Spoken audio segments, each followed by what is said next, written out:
Today, we are sponsored by the Airway Kingdom Network.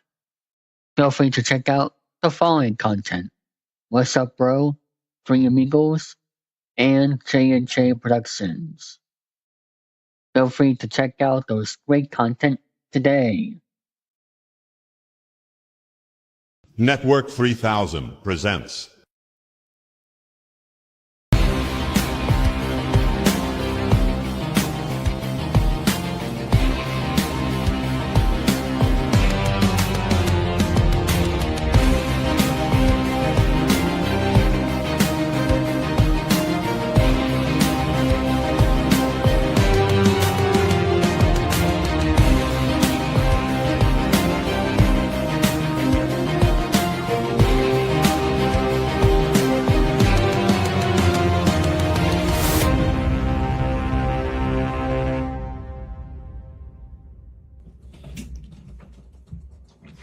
Hello everyone, I am David here, and welcome to this next episode of the 3000 Hangouts here for tonight on May 6th, 2026, here on this Wednesday.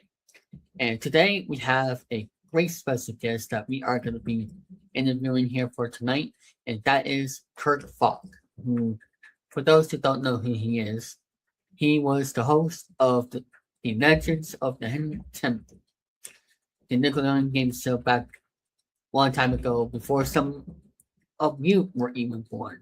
But thanks to YouTube and social media, people still watch that show to this day. And also they also remembered that show as well. So sorry if that makes some of you old, but it is what it is. And we are having a great conversation here. And we also have a game at the end of this program, but I will talk about that once we get there to it. So without further ado, let's get started with today's episode with Kirk himself.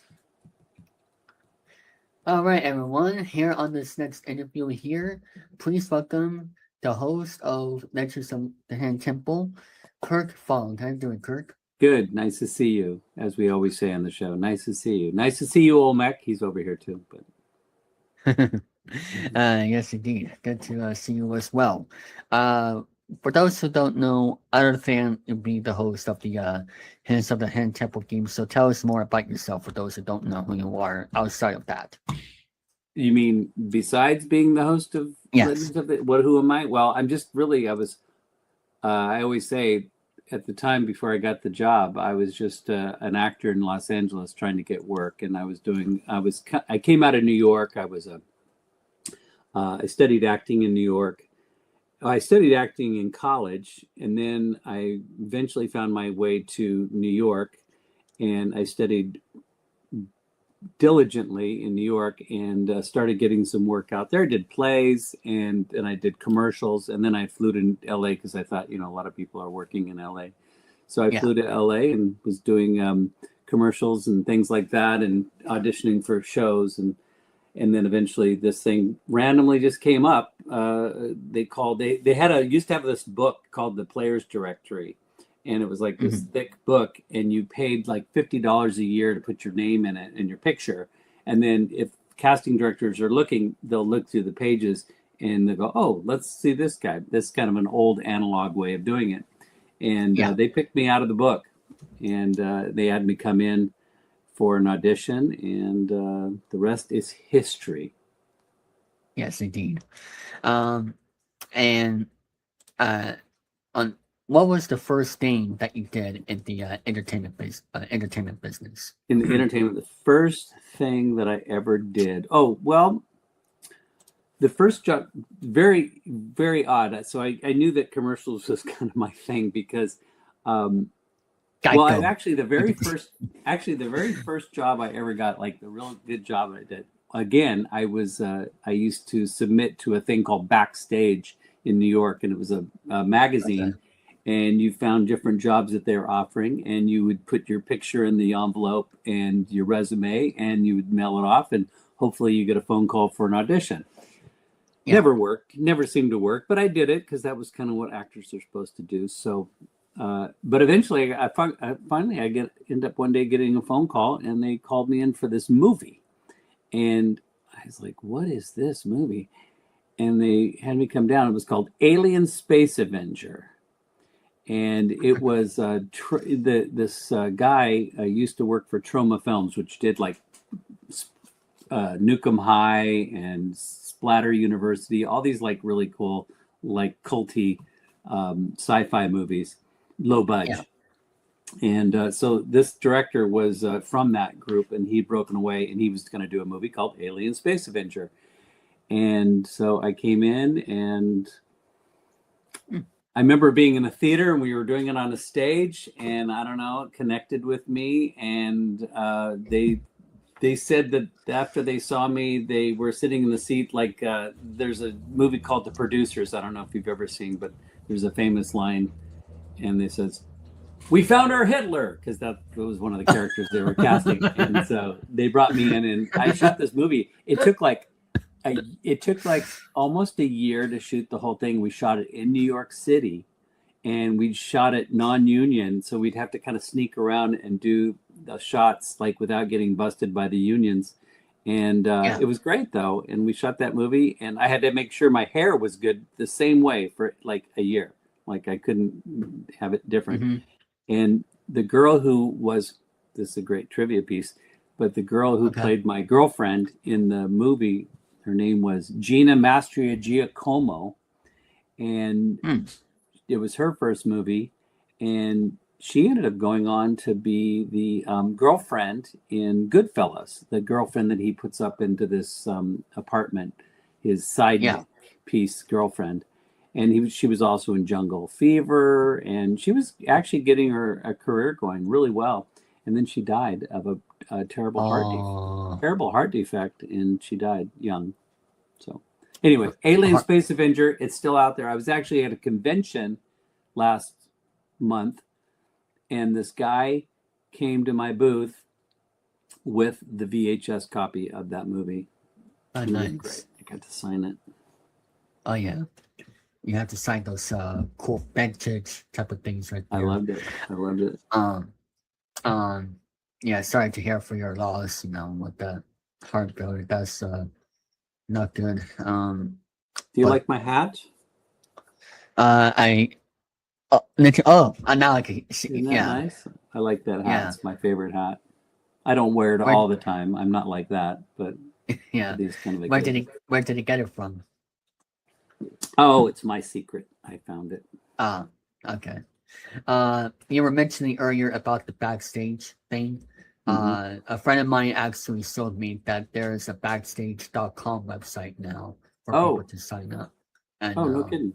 Do some acting. I think it's called Backstage, but I'm not quite sure like how often people sign up online to be part of acting nowadays, because back then you had to go to New York, you had to go to LA. It's a very different time now. So yeah, I think if I was younger, I guess, well, there's the good and bad about it right now, because it pays less now as an actor, because they have such a big pool to choose from that they can pay a lot less. But I was kind of like in that generation where we were still you try to become union, and then once you're union you make better money and stuff like that, and and you can get a pension and health care and all that kind of stuff.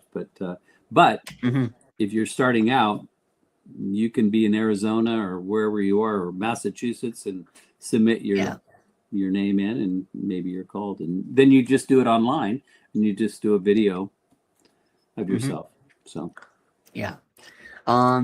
and how long you been in the entertainment business for? I got my first SAG union job in 1986. Okay. Yeah, and it was on, and this is what I was going to say before. It was my first union job. The other one was non-union, but this is my first union. The great thing about that job was it was my so I'll just give you this little background. I did this movie, and I got confidence doing the movie to go ahead and try to find a really good representation for me, like an agent. Yeah. But I actually found a manager, which was back in New York, was good, because if you had a manager, you're just looking for somebody to speak for you to find an agent. as opposed to being kind of desperate and you're calling an agent saying, would you want to take me on? They always say no. If you have a manager, it's a person who is actually, speaking for you and making it, you seem a little bit more valuable. Anyway, but I had this one manager I really, really wanted. And so I went into him. I went into him before and I didn't do very well when I was trying to get him, and I was nervous. I came back 6 months later after the movie and I tried again, and I was so nervous, but I came in and I said, Pat, I want you to be my manager. I said, you're the best. And I said, I'm ready to work. And if you want to work, I'm ready to make money. If not, it's okay. You don't have to have me. I'll move on, blah, blah, blah. Yeah. He called me that day, says, well, you got a very busy day tomorrow. And he sent me on my audition for a Irish Spring soap. I went into that audition and I got a phone call in the audition from my manager. And they said, oh, you need to go right after this up to this other office. And I thought, oh, this must be the normal thing to do. Just get phone calls at other things. Never happened again. Never got another phone call in an audition. Went up to this place, auditioned for it. That night they called me and said, you booked a National Subaru commercial. First day out. What other brands have you? Yes, and what other brands have you worked with commercially? Oh gosh, I've done so many. My son just sent me one the other day, and I didn't even realize I had done it. It was almost like watching it for the first time, and I was like, "Wow, what is this?" And I completely, it was a J.C. Penney commercial, and I was like, "Oh, he was really good. Oh, that's me. Oh, I was good in it." I've done my favorite commercials. Geico? Geico? Did you see my Diet Coke? No. No. Did you see a Diet Coke commercial of mine? Not yet. Oh, no. It was a Diet Coke, which was very much like it was actually kind of I played more of like a Michael J. Fox character as a Diet Coke guy. He used to do the Pepsi stuff. And they had me do this really fun commercial in this building. The lights go out and I can't find my way and blah, blah, blah. And I run into a Doberman Pinscher. It was all a crazy commercial.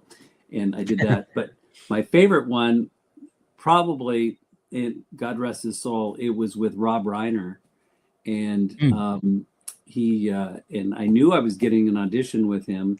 And I'd never been with a big director like that before. And I said, oh, I went in for the first call and I said, just get me the call back so I can be in the room with Rob Reiner.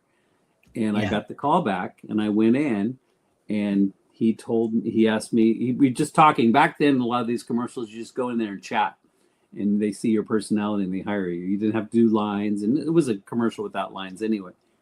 And I just chatted with him and I told him a couple of great stories of my past. And he really liked it, enjoyed it. And he booked me in the commercial. And I was in his very first commercial, which was Coke. Well, that's a story that you could tell for future generations. Yeah. So I heard that you worked at, it's not my all-time favorite, but one of my favorite restaurants, TGIF, and that's how you got. Do you like that restaurant? Yes, I do. I go there from time to time. They still have it? They're still open? Yes, in my area. Oh my God, I love it. Is that how you got the job for Hidden Temple?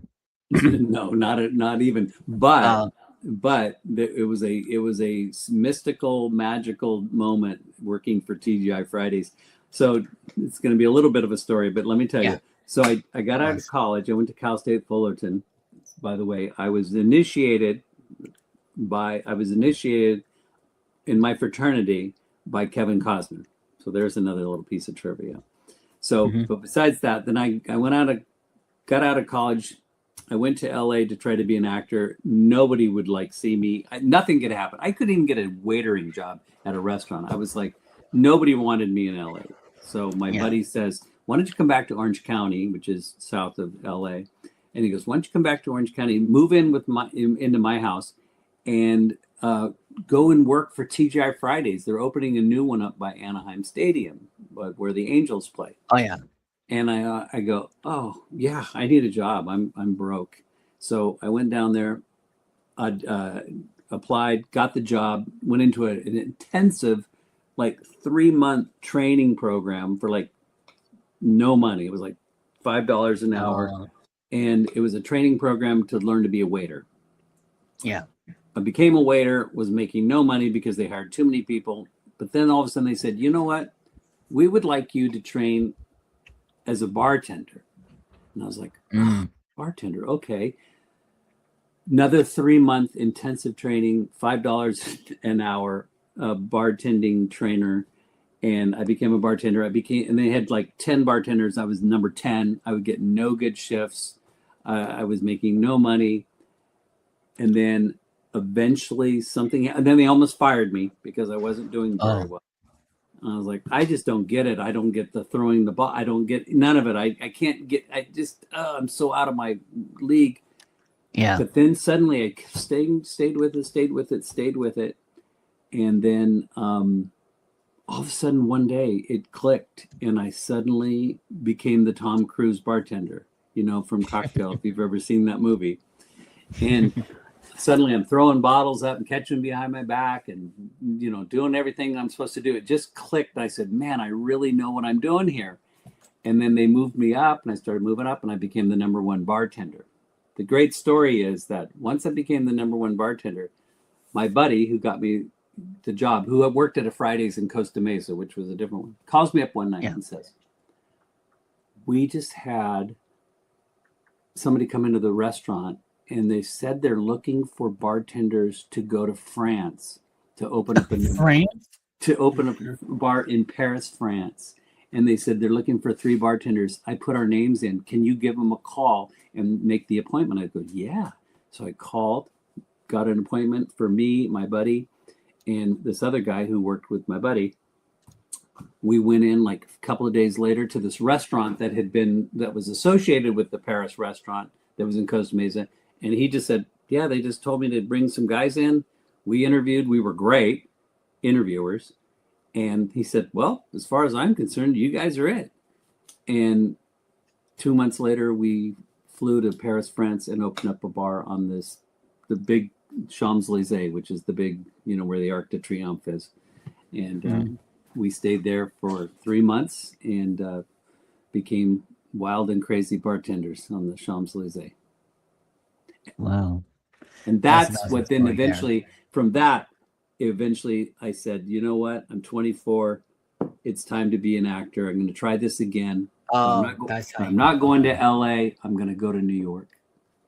So that's how you got to New York. Okay. That's how I got to New York. Yes.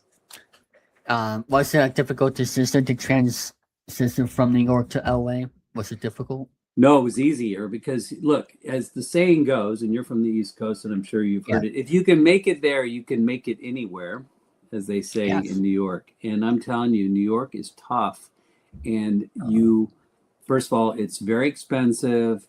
You have to scramble to get a job. You have to scramble to find an apartment that you can afford. Back then, it was a lot cheaper, but still, when you're not making any money, everything was expensive. And you had to go everywhere on subway trains. I mean, it was like transportation. The transportation, subways, walking, buses, hansom cabs, or not hansom cabs, but liveries, like almost taxis that are cheaper, and like just whatever way you can do to get around. And you're exhausted every day. And I can only imagine during Christmas time. In the weather and all this other stuff. But you know what? And then I started getting auditions, and I was bartending, auditioning, studying acting. It was a really heavy schedule and making no money, and broke, and eating a lot of Ray's pizza and Chinese food. And then eventually when I started working a little bit, then I said, let me try LA. And I went to LA and I go, oh my God, this is it. You can drive to your auditions? How great is that? You drive. And it looked like everybody's walking around in their pajamas because it was like everybody's in sweatsuits, Yeah. And I said, so anyway, it was much easier coming to LA. And then when you go to LA, people look at you in the auditions and they go, "Oh, you're a New York actor," so give you a little bit more something. Mm-hmm. Yeah. So tell us how you got the job for the Hidden Temple. Okay, so that was so they called me in, and so I was actually working on the lot, the Universal lot. I'm a writer. I'd been writing movies, and I won a fellowship at Universal at Amblin, Spielberg's company. So I was working at Universal, and then the audition happened to be at Universal too, because I think this company, Stone Stanley, was doing the Man Show or something, and so they had me go into their office, and it was just one guy, and he had a camera, and he had a board, he had some writing on it, and it said Hidden Temple Run or something, I think, on it.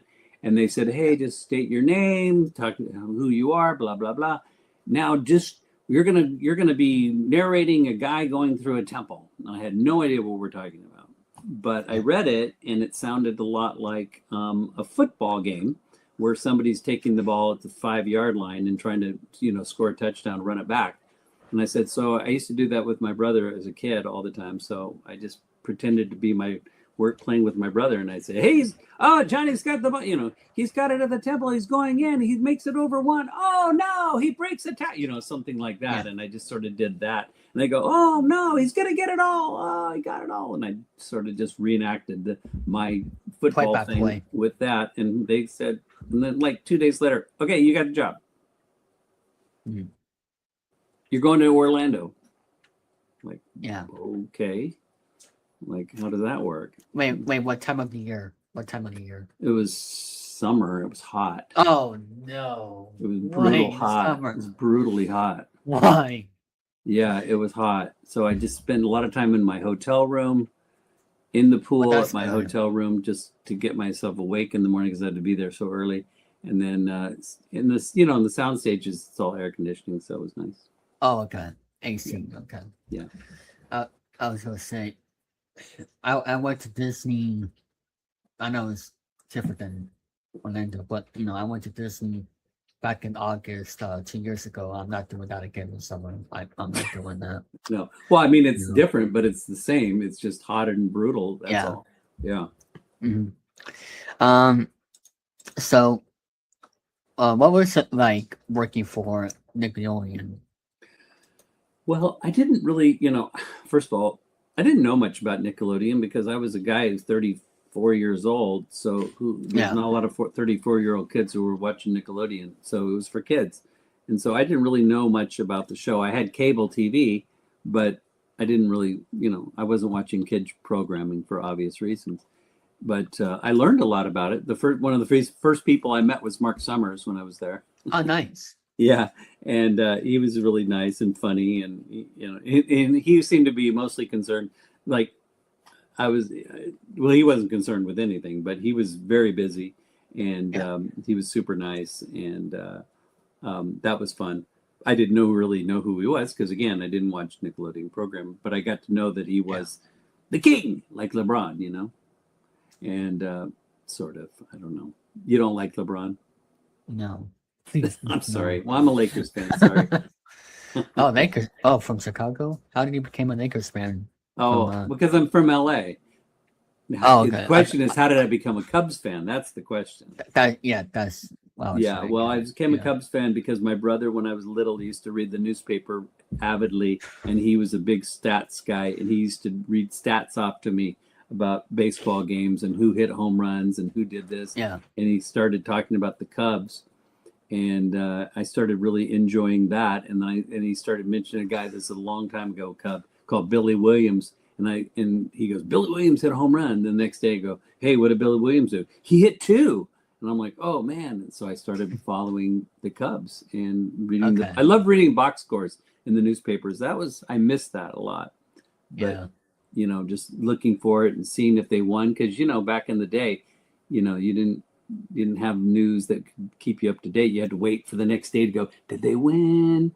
Oh, yeah, they lost. Oh, Then you have to wait the next day. Next day, doubleheader. Yeah.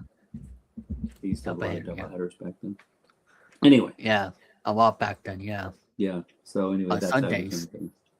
Yes. And what was the taping schedule like? Brutal.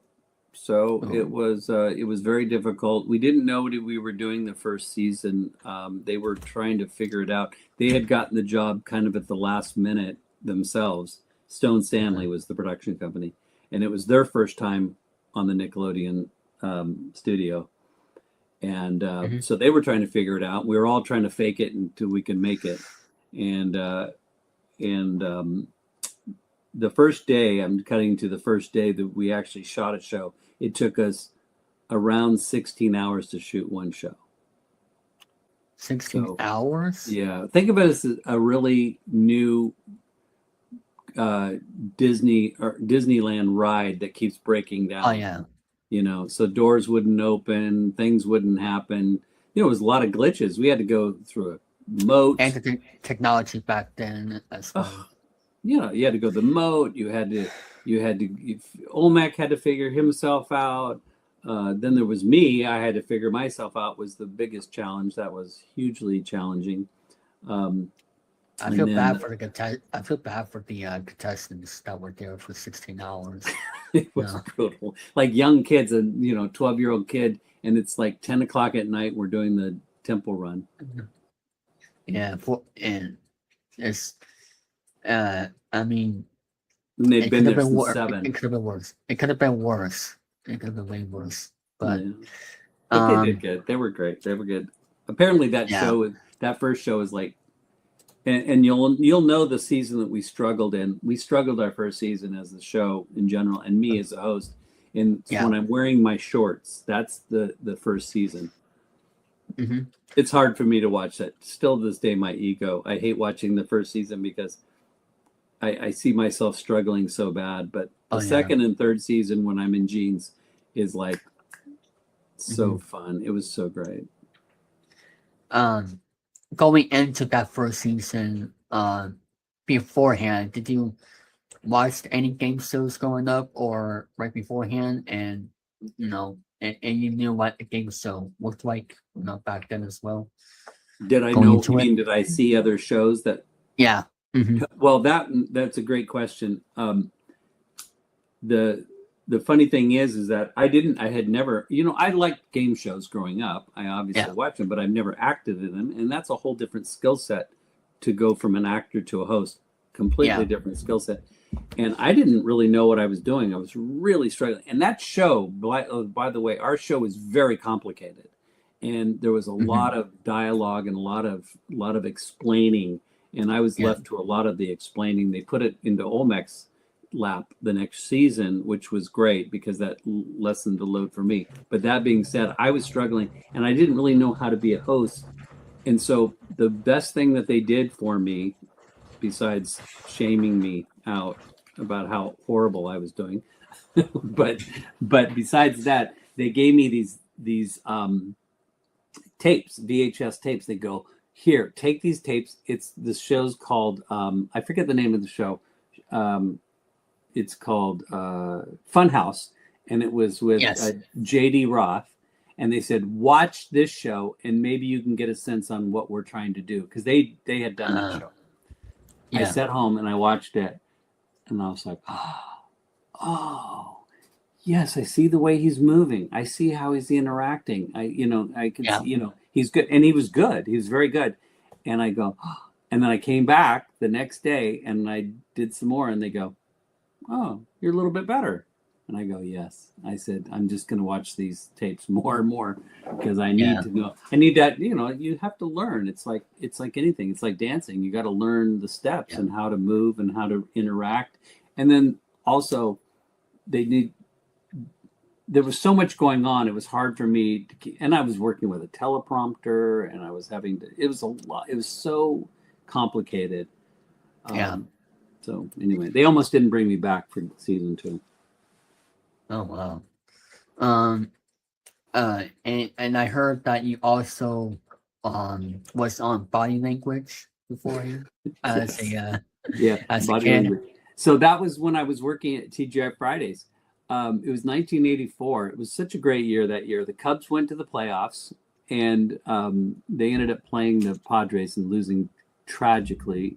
And I went to that game in San Diego, but it was a lot of stuff going on. I was bartender.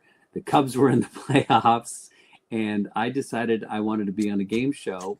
And I was talking to a producer guy because I was part of this group, and one of these producers, and they were talking about. They said you should try a game show, and they said and tell when you go on for the audition, just tell them you're from out of town, because they really like out of town people.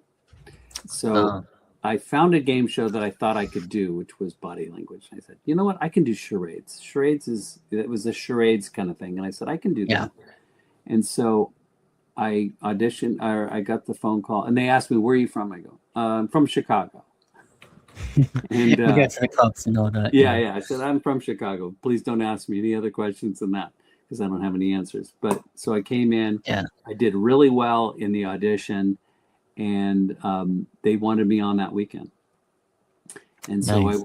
so I went on, and I was so excited because I got to be on the game show with the host Tom Kennedy, who growing up, he was one of my favorite hosts because he. Oh wow. Yeah, so That's pretty cool. Yeah, and I just wanted him to say, "Kirk, tell us a little bit about yourself." I was always looking for. That was pretty cool. And I won. And I won for that first day. I was champion. First day, and that was the. And how many days you were on there, or was that the only time you were on there? Did they do returning champions? I was a returning champion the next day, and I lost.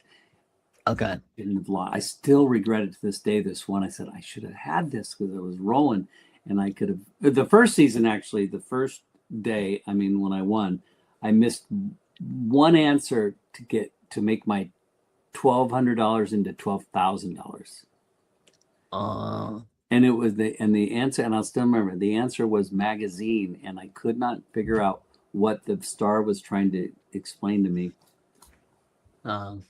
Still, it's like one of those regrets. Could have. Yeah. But it could have changed me with $12,000. It might have changed my direction, and I never would have gone to Paris.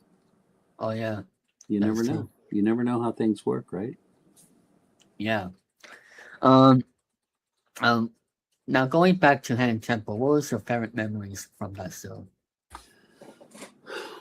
Well, now my main favorite memories. Well, one of my favorite memories is, again, I'm a little bit like that guy who always has to struggle until he figures it out.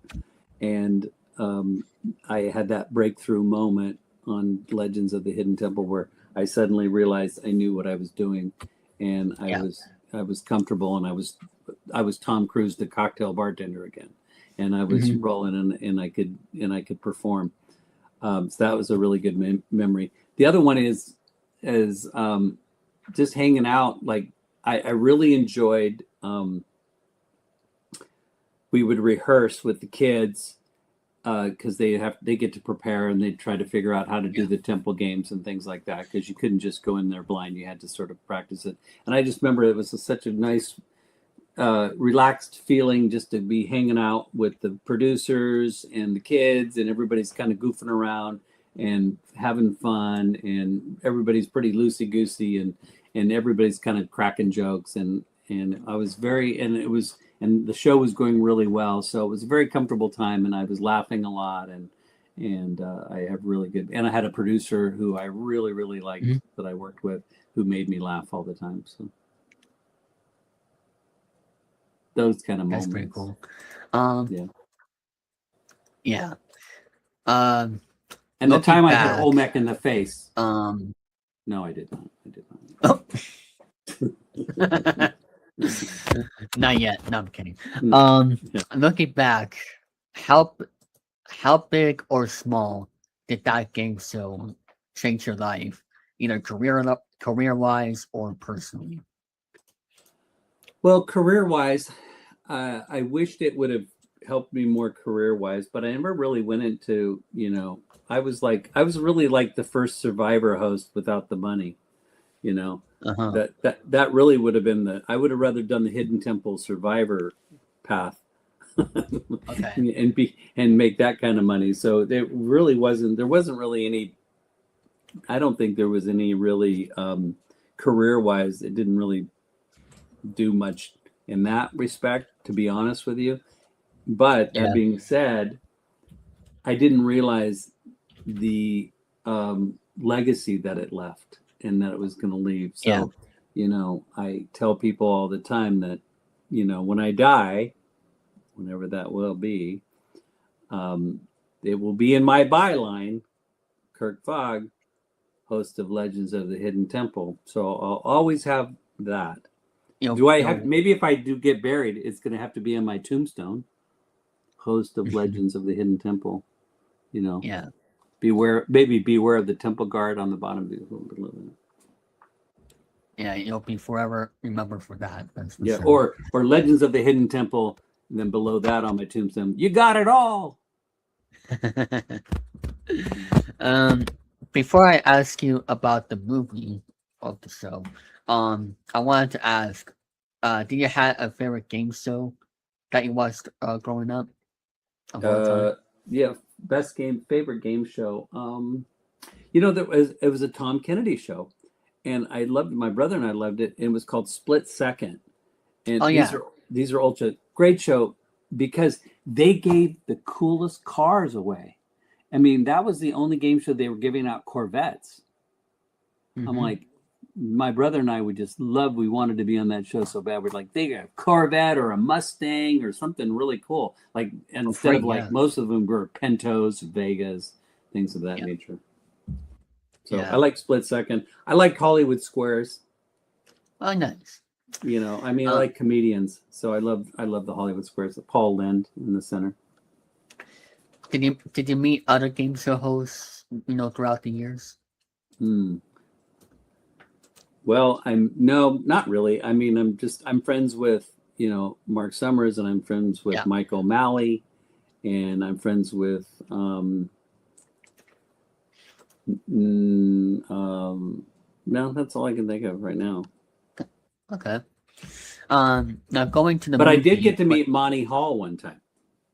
Oh, tell us that story. I was living in New York. I was catering. That was a side job that I used to do, bartending, waitering, and catering. And I used to cater a lot of bar mitzvahs out in the Long Island. But every once in a while, I'd get to do like some houses in Westchester, like private parties. And so I went to this one party. And it was like a party of like 8 people. And their guest dinner guest that night was Monty Hall. Let's make a deal. Let's make a deal. And I'm like, I'm catering and I'm getting to serve Monty Hall. I said I loved it. And he was very nice. Did you get his autograph? No. No, you can't do that when you're working, unfortunately. But I did meet him and I told him how much I enjoyed him. So nice. So going into this year is the 10th year anniversary of the movie Hidden Temple. How did you first heard about it? A guy gave me a phone. My agent called me and they said, "Hey, we just got a phone call. Somebody wants to do a movie of the Legends of the Hidden Temple." And I'm like, "Oh, what?" I go, "I don't know. What? Who makes a movie of a game show?" I'm like, "All right, well, whatever." And they go, "They want to know if you'd be interested." And I go, "Well, I couldn't tell if it was legitimate or not." But I did the typical Hollywood thing. I said, "Well, why don't you send me a script?" So they sent me a script. I read it and I go, "Well, this is kind of good." And I said, "It's funny." I said, "It's I don't know how they're going to shoot it, but it does seem to be fairly interesting." And I said, "Sure, let's do it." Well, I didn't realize they really were going to put a lot of money into it, and they got a really good director for it. And so I shot it, and they sent me up to Canada to shoot. Wow. But it was mainly for publicity reasons. But they shot one scene in there, the very last scene of the movie where I'm going into the temple and the door closes behind me. And that was the only part of that shooting up in Canada that I was a part of. And then I shot everything else back in LA or the LA area. For those who don't know, what were the other famous actors from that movie? For those who don't know. Oh, well, it's okay if you forget. But... Oh, well, it's the girl, And she ended up going on to doing Sicario, the second Sicario, that movie. I don't know if you ever saw the Sicario movies, but she's in that, and she's really good. What's her name? The girl. Mhm. Oh, now you don't even know. I'm not a big movie person, so Yeah. I don't. I'm not into movies. Well, there's Jet Jurgenmeyer, who is now grown up and is a country singer, and that's one guy. And the girl.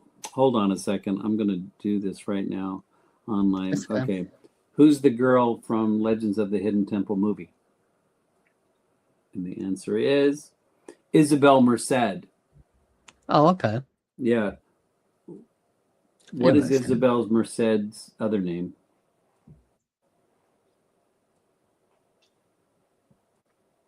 Yeah, so it's Isabel Yolanda Moner. Anyway, but she actually. So there was really. Was there anybody else? D. Baker. Okay. He was the And voice.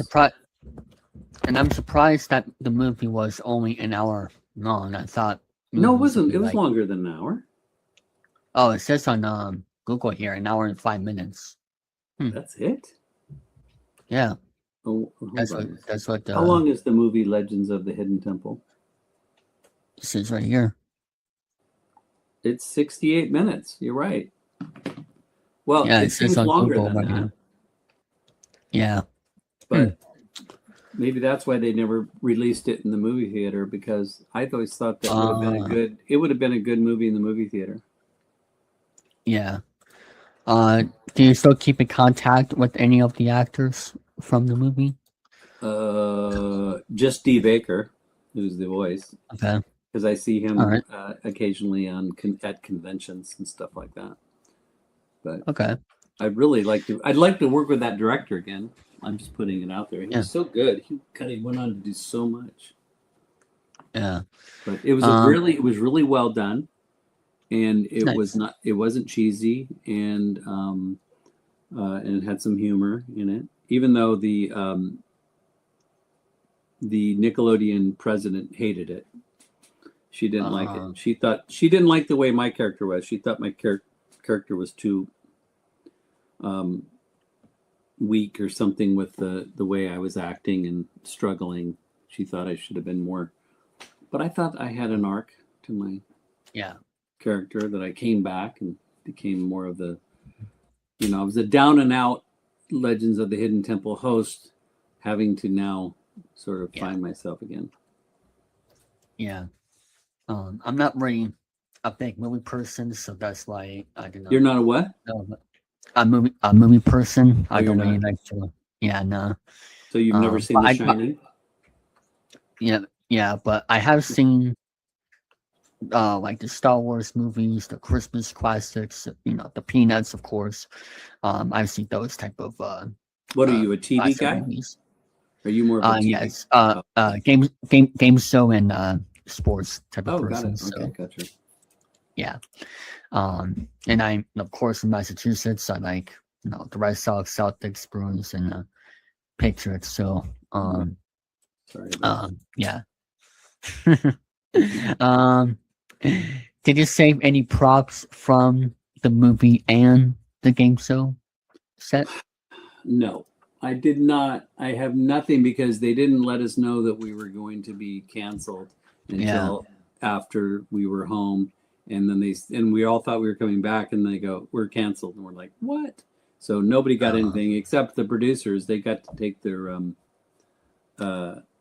their Shrine of the Silver Monkey home. Oh, okay. But I do have these things that I have created, and I'm very happy to have, and I use them and I give them out when need be, and that is pendants of life. Oh, nice. From your guide, Kirk Fogg. Very cool. Yes. Because everybody needs a pendant of life, don't they? Yes. To keep them from the dreaded temple guards of their life.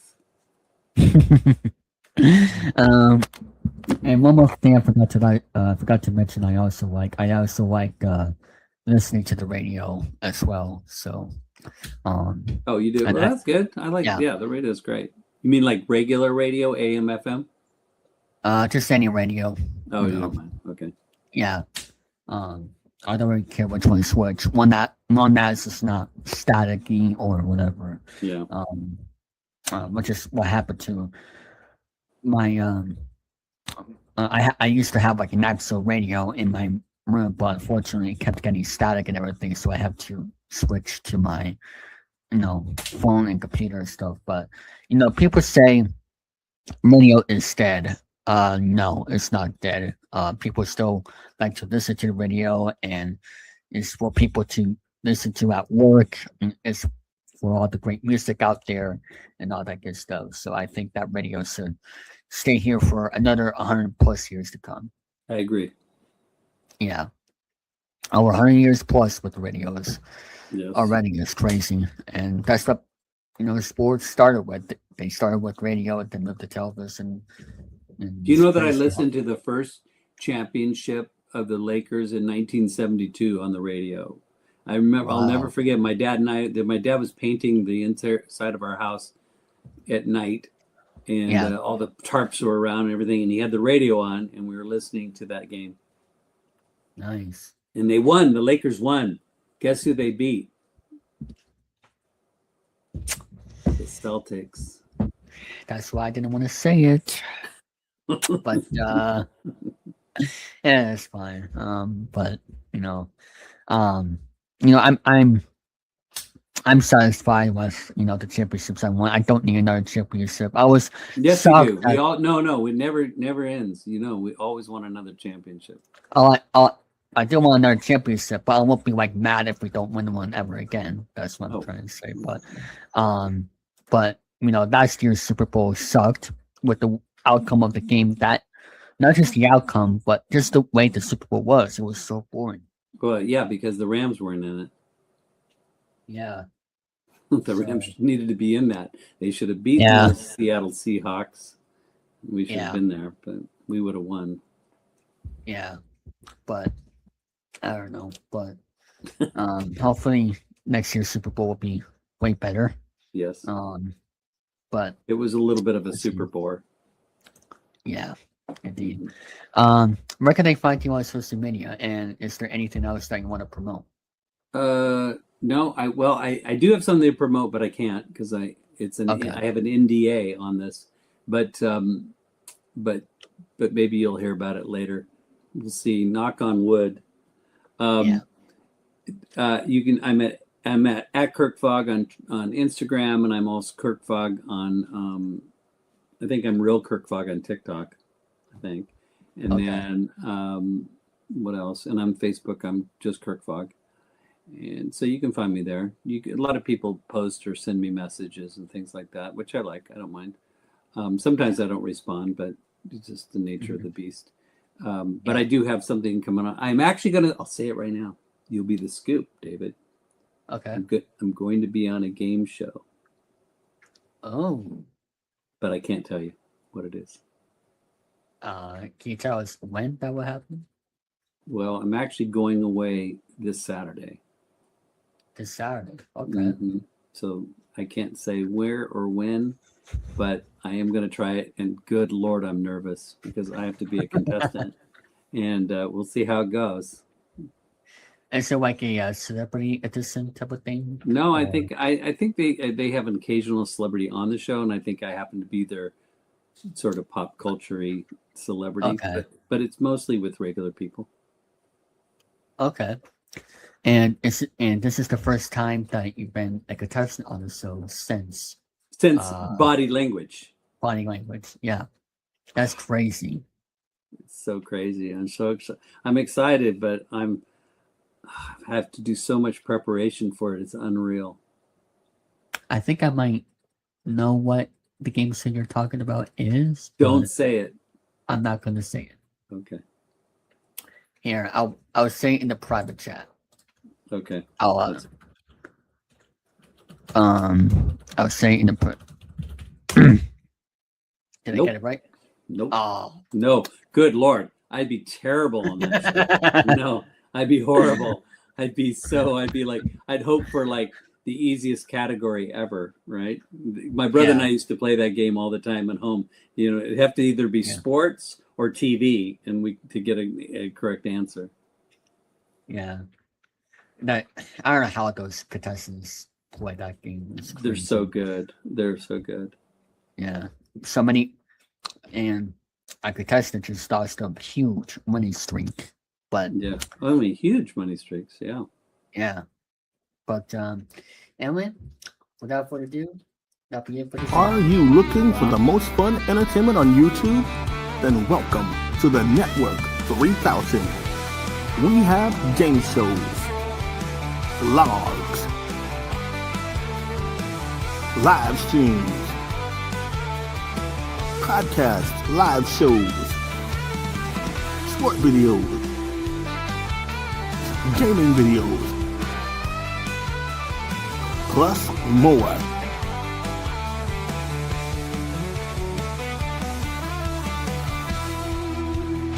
Subscribe today.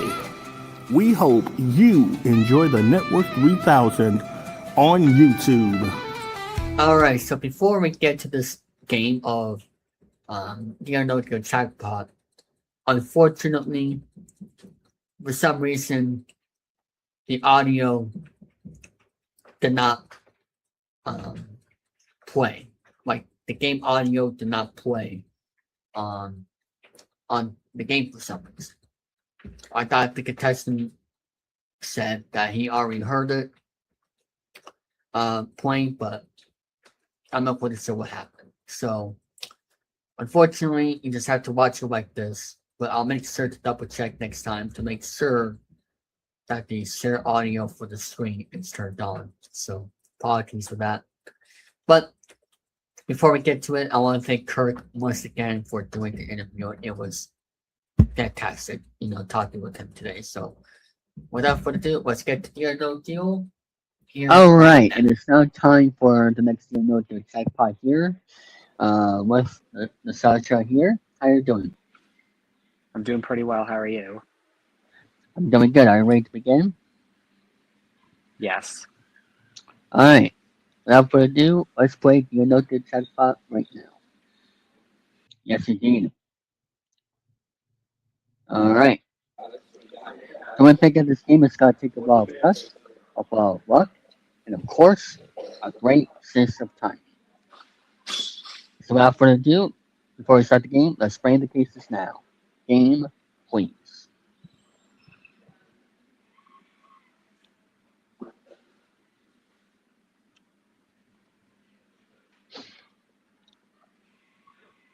Alright. There are 26 cases, holding a amount of money inside.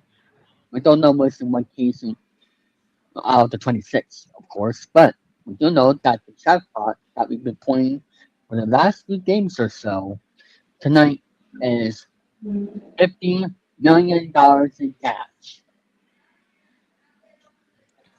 I'm excited. $50 million all the way down to a single penny. And now, it is your chance to pick a case that Quite the prices. hopefully, it's a jackpot. So, what is your case? I'm going to choose number 17. Number 17. Hopefully, case number 17 contains $50 million. But in order to determine that, we're going to open up the other 25 cases. Remember, those cases, not in yours. Start picking 6 cases all at once, starting now. 12, 8, 16, 24. 3 more, please. 3, 5, and 12. All right, number 8. Oh. Ah, man. 20,000. 15,000. All right. 250,000. 37,500. 50,000. Okay. Okay, I still got a shot. I still got a shot at least 10 million. Yes, or of course the $37.5 million as well. The next big offer is you have 15 seconds to make a decision. $1,277,000 is still earning. No deal. No deal. No deal.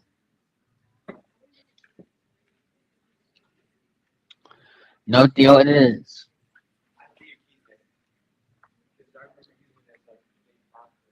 All right, 5 cases all at once now. I'm going to choose 1. 1 and what? 1 and what? 1, 6, 19, 22, and 25. All right, let's start with number 1. Open the case, please. $25,000. Number 6, open the case. $3,750,000. Okay, I want to get 10. Number 19, $500. Number 22, $3,750. Number 25, $2,500. Okay, chances are looking good. All right. I'm really excited for what's to come. And okay. Next big offer is $1,619,000. Deal or no deal?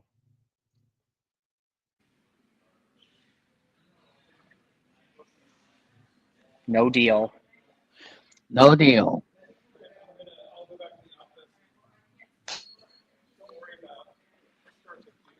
No deal it is. And now 4 cases all at once. 4, 10, 4. Some more.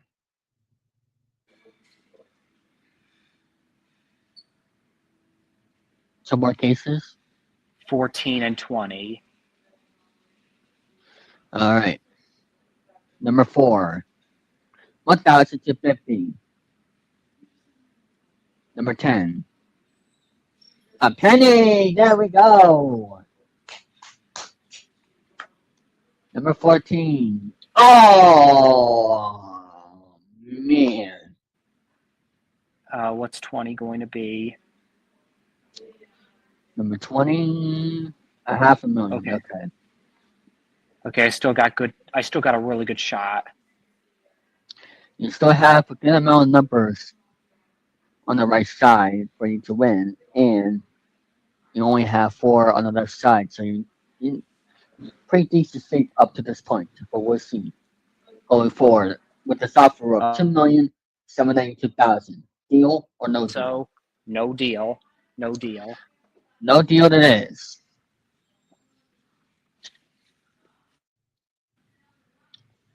All right. Pick your cases now with 3.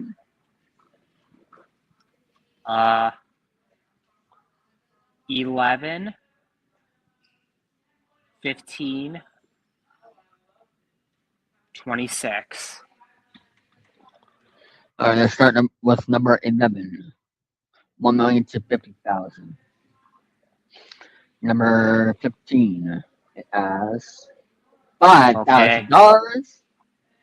And number 26 it has Oh. $20 million. Oh, But just man. remember,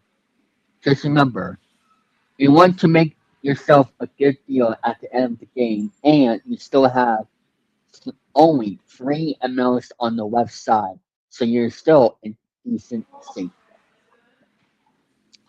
Next offer, $3,968,000. Deal or no deal? No deal. No deal. All right, I want to get at least 10 million. 10 million. Okay, we'll see how that goes for you here with now 2 cases. 7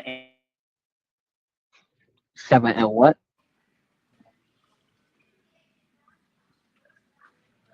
and 18. Number 7, open the case, please. $50. And number 18, open the case, please. Okay, 5 million. That's okay. That's okay. You wanted 10 million, so the 5 million is out the books. That is okay.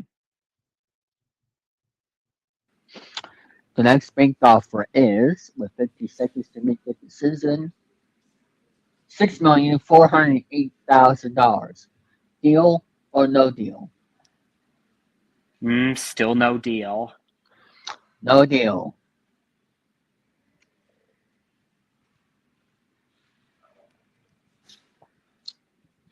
No deal it is. What case start time now for the rest of the game?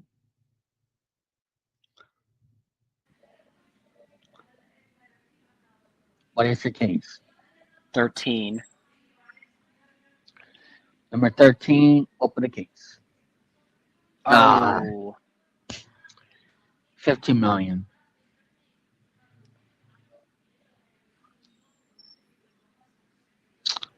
Okay. Next banked offer is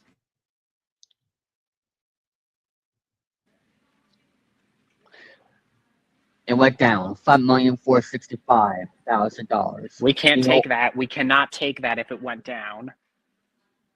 Yeah, no deal it is.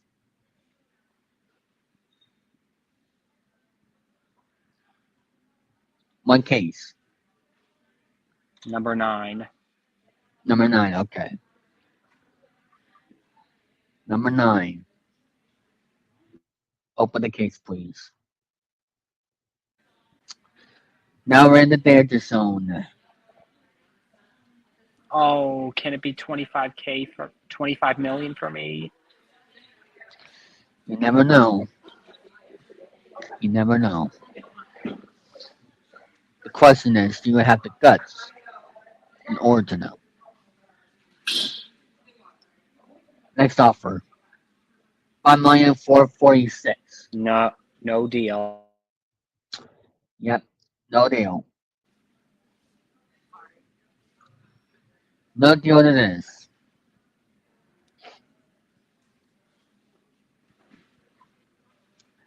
Two, 21, or 23. Pick number Number 2. 2, open the case, please. $50. Yes, I'm making it with at least 10K. No matter what, you're leaving here with at least $10,000. Okay. Next offer, please. 8,619,000. Oh wow. Deal or no deal? Is this the final offer? Nope. Still no deal. Okay.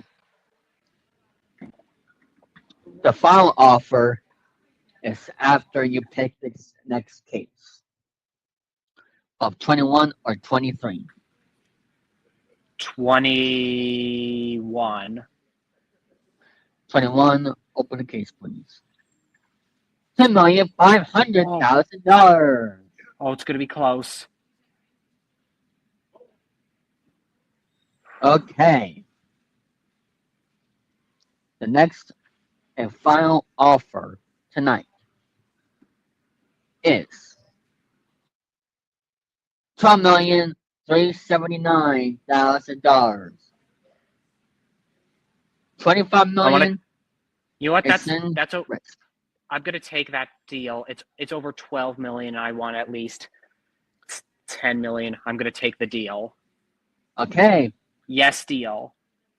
Deal is over $12 million of exactly $12,379,000.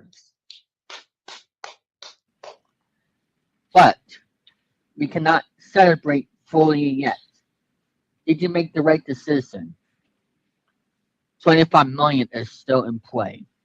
And if that isn't the case, that would be a bad deal with you taking at least half of that.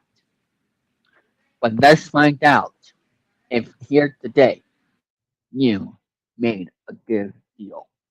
In case number 17, Please. Oh well.